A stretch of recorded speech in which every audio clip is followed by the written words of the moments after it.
नमस्कार मंडळी। तर मंडळी मी आज बनवणार आहे रव्याचा केक, जो आपल्याला अयंगार बेकरीमध्ये मिळतो ना, तसला रव्याचा केक बनवणार आहे। हा केक बनवणं एकदम सोपा आहे। तर हा केक बनवण्यासाठी कुठल्याही मायक्रोवेव्ह ओव्हनची गरज नाही पडणार। आपल्या घरामध्ये अवेलेबल असलेल्या कुकरमध्ये किंवा कढईमध्ये अगदी सोप्या पद्धतीने आपण बनवू शकतो। जरी केक हा आपण घरी बनवत असला तरी रव्याचा केक एकदम मऊदार आणि बेकरीत जो बनतो तसाच होतो। चला तर मग वेळ न घालवता फटाफट रेसिपीला स्टार्ट करूया। हो, पण त्याच्या आधी चॅनलला सबस्क्राइब करा, लाईक करा आणि कमेंट करा। तर मंडळी, रव्याचा केक बनवण्यासाठी एका भांड्यामध्ये अर्धी वाटी दही घ्यायचे आहे। दही एकदम फ्रेश वाली घ्यायचे। आता यामध्ये पाव वाटी तेल घ्यायचे। तेल जे आहे सोयाबीनचं तेल मी वापरतोय, तुम्ही सूर्यफुलाचं तेल पण वापरू शकता। आता दही आणि तेल चांगल्या प्रकारे विस्करनी फेटून घ्यायचं आहे। चांगलं मिक्स झालं पाहिजे आणि एकजीव झालं पाहिजे।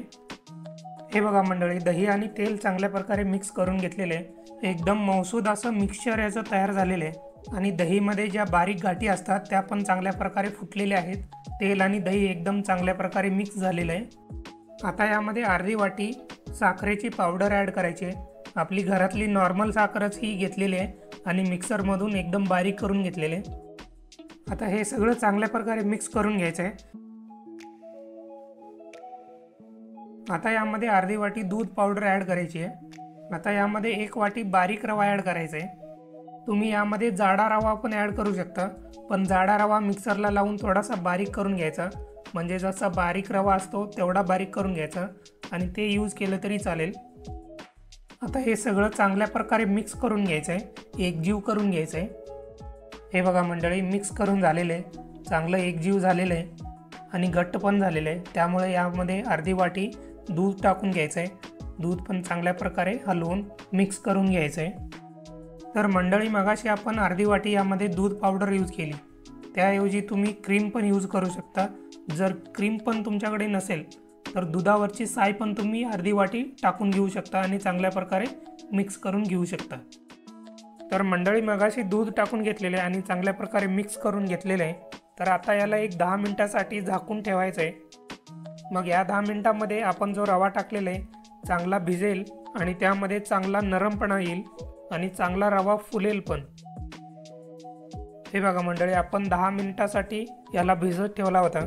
तर आता बघितलं तर चांगलं घट्ट झालेलं आहे, म्हणजे दूध वगैरे आपण जे टाकलं होतं रव्यानं चांगलं शोषून घेतलेलं आहे। आता मी यामध्ये चिमूटभर मीठ टाकतोय आणि थोडेसे ड्रायफ्रूट्स टाकून घेतो। हे बदामाचे काप आहेत, लांब लांब कापलेले आहेत, आणि काजूचे तुकडे पण टाकून घेतो। आणि आता अर्धा चमचा व्हॅनिला इसेन्स ॲड करतोय, त्यामुळे केकला चांगला सुगंध येईल।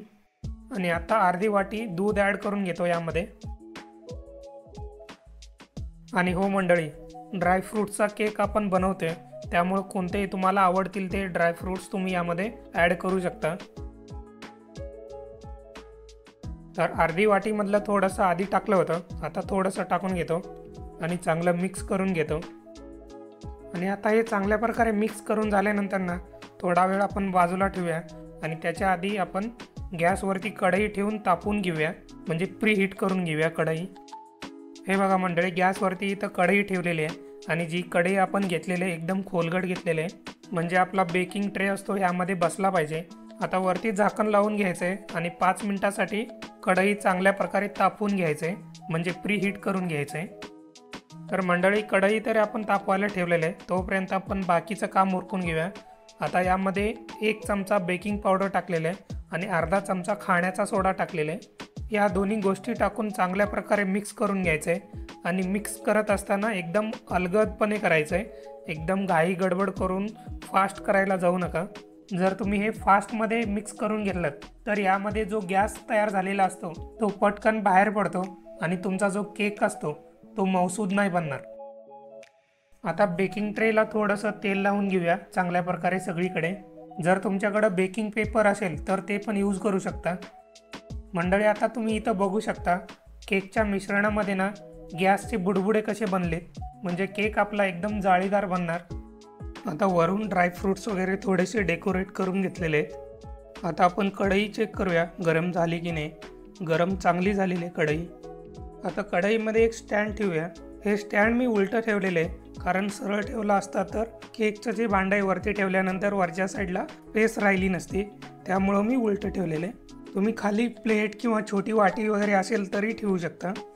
आता वरून झाकण लावून घ्यायचं आहे। गॅस जो आहे एकदम कमी ठेवायचा आहे, म्हणजे मंद आचेवरती ठेवायचं आहे आणि 40 ते 45 मिनिट केकला चांगलं बेक करून घ्यायचं आहे।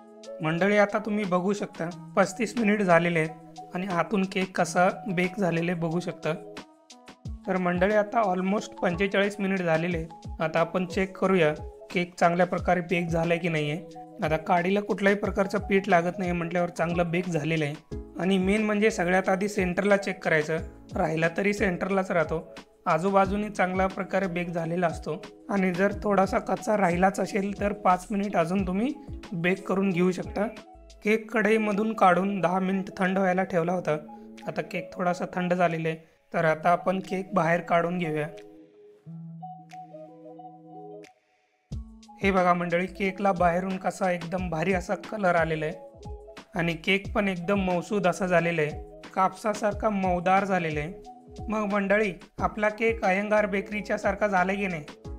मग काय मंडळी, बघितली ना केकची रेसिपी? एकदम सोपा आहे आणि केक पण एकदम कापसासारखा मऊदार होतो। आता तुम्ही बघितलाच असाल, मग वाट कसली पाहताय? तुम्ही पण तुमच्या घरी ट्राय करा आणि मला कमेंट करून सांगा तुमचा केक कसा बनला ते। व्हिडिओ आवडला असेल तर लाईक करा, कमेंट करा आणि चॅनलला सबस्क्राईब करायला विसरू नका।